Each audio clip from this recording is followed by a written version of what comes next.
Capítulo 4, bora lá. Capítulo 4. A tentação de Jesus. A tentação de Jesus, o começo do ministério. Jesus chama os 4 pescadores e Jesus ensina e cura muitas pessoas. Esse capítulo é um pouco grande, hein? Mas vamos lá, fica aí até o final, hein? A seguir, Jesus foi levado pelo Espírito ao deserto para ser tentado pelo diabo. Ele foi levado no Evangelho de Marcos diz que ele foi impelido, ele foi forçado. O Espírito Santo queria que Jesus fosse ser tentado, como uma forma de preparar ele para o ministério. E depois de jejuar 40 dias e 40 noites, teve fome. Então ele passou 40 dias e 40 noites. A mesma coisa que aconteceu com Moisés. Moisés ficou 2 vezes, 40 dias e 40 noites, para receber as leis, para receber os 10 mandamentos. A primeira tábua ele desceu e quebrou, aí depois ele teve que subir de novo e ficou 40 dias e 40 noites. Então isso aqui faz uma recordação com isso, faz uma ligação com isso, e também os 40 anos que o povo de Israel ficou no deserto. E aí vai começar a tentação aqui. Essas 3 tentações que vai ser mostradas aqui, elas são as últimas, mas durante os 40 dias que ele ficou no deserto, provavelmente ele foi tentado também. E o tentador começou, aproximando-se, disse a Jesus: se você é filho de Deus, mande que estas pedras se transformem em pães.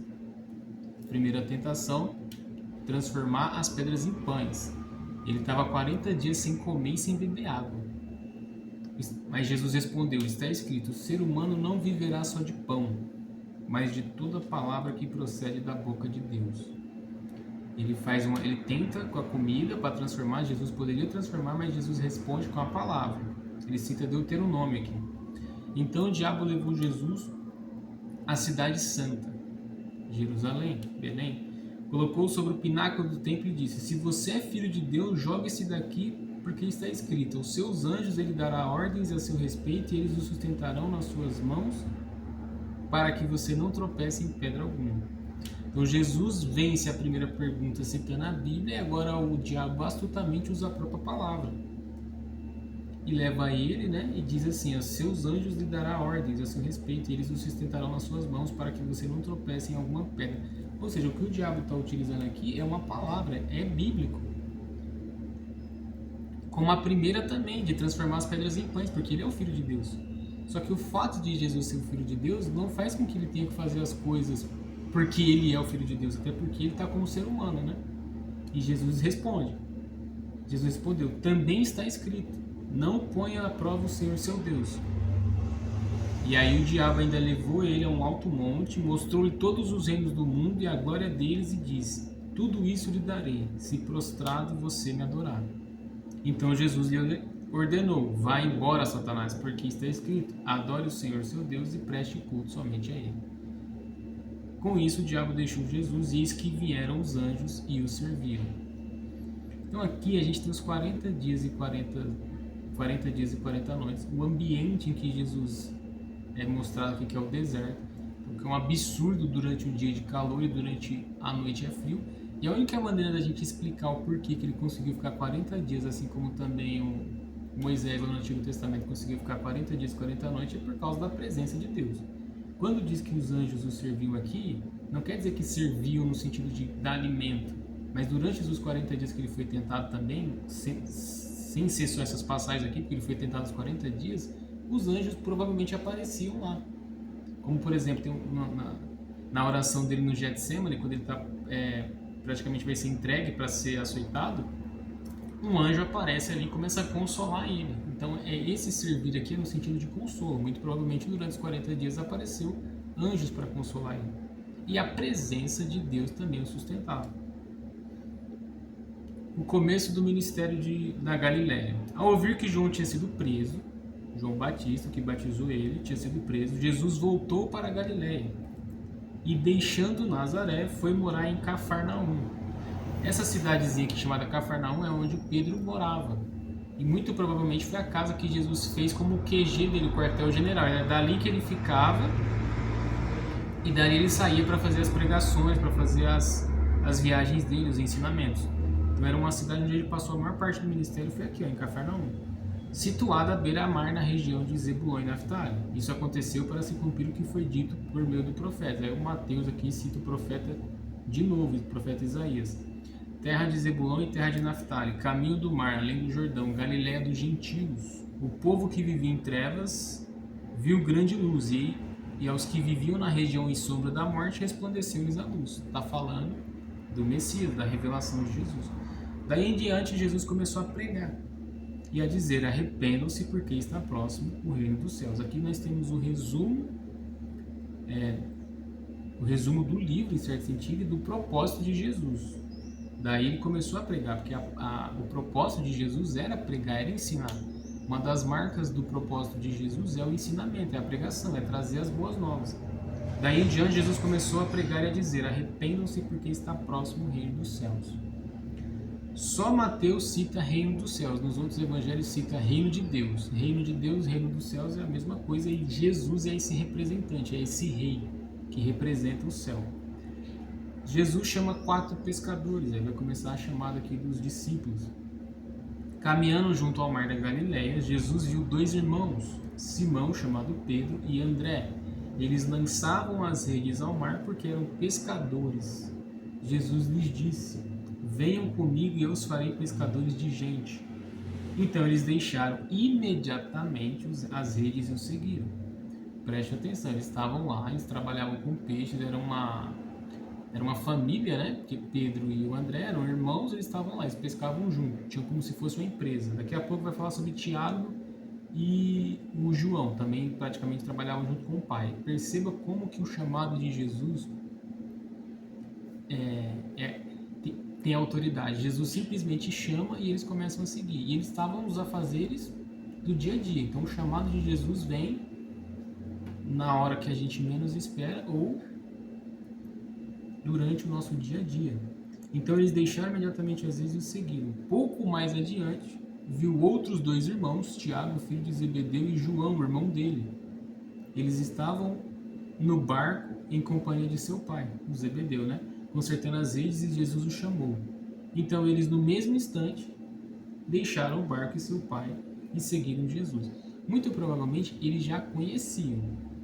Talvez o Tiago e o João nem tanto, mas como ele chamou o Simão aqui e o André, muito provavelmente tem uma tradição que diz que o André já seguia Jesus antes do Pedro começar a seguir. Então eles já sabiam.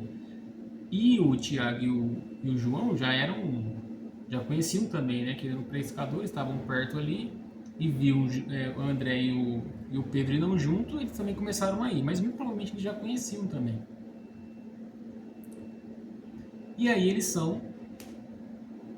Jesus ensina e cura muitas pessoas. Aí aqui, a partir do verso 23 aqui, que vai terminar o capítulo 4, vai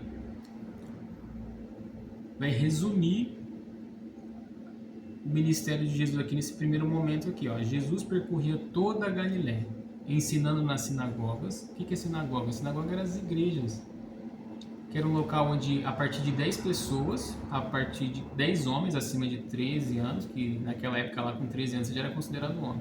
Então com 10 homens você podia ter uma sinagoga. Então as pessoas se reuniam ali no dia de sábado para poder ler a Bíblia, a Bíblia que tinha na época, né, que é o Antigo Testamento, os rolos, e tinha os louvores também, como se fosse um culto. E a sinagoga era diferente do templo, naquela época existia o templo ainda, mas as sinagogas também tinham, que é como se fossem as nossas igrejas de hoje. E Jesus frequentava, por quê? Porque qualquer rabi, qualquer mestre, quando ele já tinha... Isso aqui já mostra, porque vai fazendo cortes assim, mas não é uma coisa seguida um dia após o outro, entendeu? Então quando Jesus começa a pregar na sinagoga, ele já tem esse grupo, já tem pessoas seguindo ele, porque você teria que ter... Só que ao mesmo tempo também Jesus já era conhecido, porque para você pregar você tinha que ser conhecido. Jesus percorria toda a Galiléia ensinando nas sinagogas, pregando o evangelho do reino e curando todo tipo de doenças e enfermidades entre o povo. E a sua fama percorreu por toda a Síria. Trouxeram então todos os doentes acometidos de várias enfermidades e tormentos, endemoniados, epiléticos e paralíticos. E ele os curou. E da Galiléia, de Decápolis, de Jerusalém, de toda a Judéia e de outro lado do Jordão, numerosas multidões o seguiam. E assim vai continuar até a morte dele. ele chama os primeiros discípulos, ele começa o ministério dele e as multidões começam a seguir desde o primeiro momento, que ele começa a fazer milagres, a pregação dele, como a gente vai ver no próximo capítulo sobre o Sermão do Monte. E como é que vai terminar o Sermão do Monte? As pessoas viam que ele tinha autoridade, tinha poder nas palavras dele, e ele não era como os fariseus, não era como os escribas, que falavam do que outros comentavam, de outros grandes tradutores da Torá, da Bíblia deles, né? E Jesus era diferente, ele falava com propriedade, ele falava daquilo que fazia. Então aqui a gente viu o começo do ministério de Jesus, ele chama os 4 pescadores, a gente percebe que como que o chamado é inadiável. O que é inadiável? Não tem como você adiar. Ele vê Pedro e André pescando e diz, venham, sigam-me. Eles param o que estão fazendo. Então não tem desculpa, é inadiável, não tem como você adiar. A mesma coisa acontece com Tiago e João. Tiago e João estão lá consertando azeite, deixa o pai. Então aqui o que Mateus está querendo utilizar? Que o chamado de Jesus é assim, ele chamou, você tem que ir, você larga tudo para trás, porque ele é a coisa principal, ele é o mais importante. Então a gente vê a tentação de Jesus, como ele venceu Satanás. Isso não quer dizer que ele venceu completamente, porque a gente vai ver Jesus curando aqui pessoas endemoniadas, então a ação do demônio continua. Mas a gente viu que ele venceu com a palavra e com Jesus e com a presença de Deus. E outra coisa, ele só foi para o deserto depois de ter sido batizado. E o Espírito Santo desceu sobre ele, como a gente viu. Então a gente viu o começo do ministério na Galiléia, a partir da prisão de Pedro. Por que a prisão de Pedro? A prisão do João Batista. Porque o João Batista ele só é o arauto, ele só é o precursor, ele só é aquele que vai abrir o caminho. Então no momento em que ele foi preso, Jesus começa o ministério dele. Como mais para frente o próprio João vai dizer, importa que eu diminua e que ele cresça. E o propósito de João Batista era só esse, era preparar o caminho. E a gente viu, achamos 4 pescadores, Jesus ensina e cura muitas pessoas. Aí a gente já começa a entender aqui o tamanho e a repercussão do ministério de Jesus. E esse é o capítulo 4. Depois o capítulo 5 vai começar a falar sobre o Sermão do Monte.